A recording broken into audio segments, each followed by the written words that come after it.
Boko for coming up with this motion to discuss mental health and how we can put facilities in all our health centers to deal with mental health.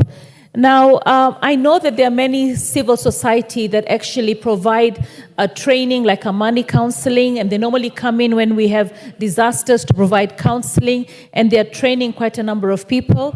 Under NGAF, we found somebody from the Langata prisons who said that, I deal with so many prisoners, I'd like to be sponsored for a full scholarship to go and actually do counseling so I can be better equipped to help most of the prisoners I'm dealing with, and we are happy that we actually sponsored her. And I think the government should actually be looking at some of the facilities in prison and making sure that we train as many people who are dealing with prisoners, as many people who are in medical facilities, and also educational facilities. Now, I want to talk from a point of experience, being somebody who actually suffers from many, many mental conditions. I'm not ashamed to say that I actually, when I was young, undiagnosed, I actually came to realize when I was much older as a parent that I was dyslexic. I had no idea I was dyslexic. It was when my children were diagnosed as dyslexic, and then I started realizing that I actually had the same habits. I used to do the same thing. First of all, my handwriting is disastrous. I can't even read it, And I didn't realize that my handwriting, even though my teacher used to beat me so many times on my knuckles because she used to tell me how to put a capital letter at the beginning of a sentence, how to put a full stop, how to, put the punctuations. I used to miss the conjugations like it, as, because I would write, my mind would go so fast. Now, dyslexia is a gift.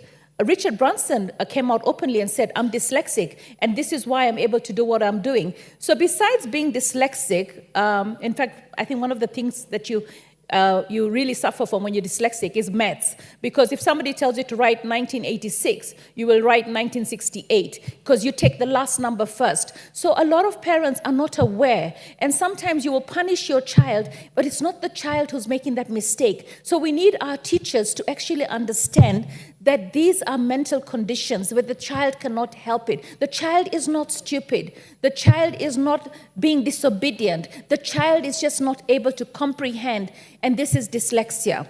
Then there is something else called ADHD. I mean, my father used to think I was so naughty. I could not listen. I could not sit still. He tells me, sit down. I was fidgeting. I was standing up. I was running around. Go to the corner. I couldn't even stay at the corner. Because when you have ADHD, it's attention deficit hyperactive disorder. You just have so much energy. And people want to sleep at midnight and you still have the energy to go on and on and on. I used to say it's like ever ready, you just go on and on and on. So at the end of the day, with ADHD, you need drugs like Concerta, or you need Ritalin, which are very, very expensive, so that you can calm you down and you can sit in a class. Because when you're in a class, other children want to concentrate, but you're going to actually be distracting them. In fact, I was made a monitor of the class and a class prefect because the teacher wanted to make sure that I don't distract other children. But nobody knew at that time in the school that I went, which was the Star of the Sea Primary School, that I actually had a disorder, a learning disorder.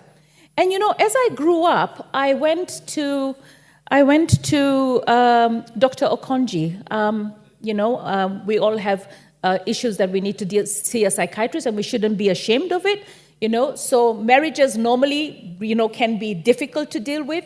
And when I started seeing Dr. Okonji, I didn't realize that I was actually suffering from OCD, which was obsessive compulsive disorder.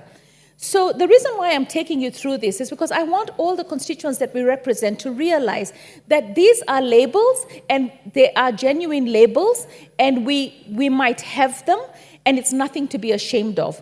I mean, I didn't even know. Dr. Okonji knew I was dyslexic, ADHD, and he didn't want to give me another label. So what happened is I was in his clinic, and I used to see his tiles were actually so disorderly.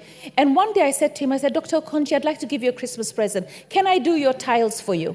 And he said, yes, go ahead, fix my tiles. And I had the tilers come in, fix his tiles. One day my daughter went to see him. And when my daughter went to see him, she says, I can't stand my mom. She comes into my room. She picks everything up. She arranges everything. Why can't she just understand I'm a teenager? Dropping my clothes on the floor is kind of normal.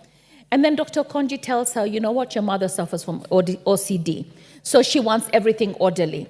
So my daughter comes home after reading about it and says, oh, Mom, I'm so sorry. I'll start tidying up. I understand where you're coming from. I called Dr. Konji and said, why didn't you tell me I was OCD? And he goes, because you were already dealing with ADHD and dyslexia. Later on, after post-election violences and everything that I had to see and witness and all the bloodshed, I remember coming here one day and talking to Millie Odhiambo and saying, Millie, can you explain to me why am I not able to cry? Why am I feeling so sad and not able to have tears? And she goes, Esther, after all the post-election violence, you need to have something called debriefing. You need to see a counselor. And it's when I realized that I had post-traumatic stress disorder. So why am I talking about all these ailments? All right. And then one of the things that I think Kenyan women suffer from, and a lot of single mothers are suffering from depression because they have to deal with the baby. They have to deal with, not having somebody to help them out when it, feeling that, you've delivered your baby, you've got postnatal depression, and you don't understand, why do you feel that you can't handle this baby? Do you not love this baby? So there's so many mental conditions out there, and some of them are actually treatable and some of them are not. Like narcissism is one of them, that we deal with a lot of narcissistic people, especially people who have power and money, and they really can drive somebody to think that there's something wrong with you, but yet it is the person who's wrong. So all these conditions require us to be able to talk to somebody, to be able to get the treatment. Order, Honorable, you still have a few minutes, about 2 minutes, but the Honorable Susan Kiamba, is it a point of order or you are being strategic? Anything out of order? No? Proceed, Honorable Pasaris. Thank you, Madam Speaker. So, Madam Speaker, the reason why I'm talking about all these conditions that I personally have endured and I've had treatment is I was able to afford the treatment, but I know that these conditions are not just a rich man's disease. These conditions are for everybody. Anybody out there can have them. When you're unemployed, you go through depression. When you can't do your academic work properly, you go through, it's because of a condition that you might have. When you're bipolar, you need very expensive drugs. Our medical facilities and insurance do not provide for prescription drugs.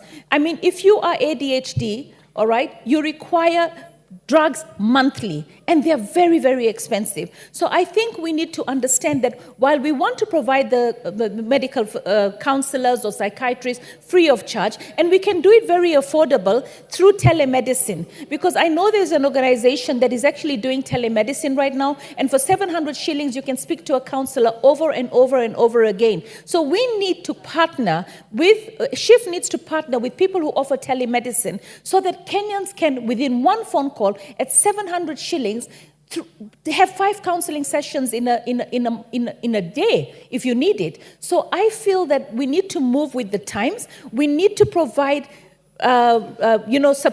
prescription drugs that are recurrent on our SHIFT cover. We need to make sure that we bring in the drugs from countries that are affordable. You've got generic drugs. We have good relationships with India. I don't understand why we can't have low-cost pharmaceutical drugs available for our people that we can actually afford to give them. So I think we had the Psychologists and Counselors Act that I discovered was passed in 2014.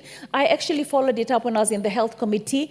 It was a question of budget, whether we could put the board together. I think they have put the board together. But now we need to look at making sure that, one, we provide the counselors, we provide the training, we come up with the facilities in our schools for our children, in our hospitals, in terms of drugs, in terms of counseling, and give people the building blocks to be able to build and live a full life. Because, mental disorder does not mean that you can't live a full life. It just means you need support and love. So when you see your loved one struggling, remember that it could be a mental condition. It's not the person doing something wrong.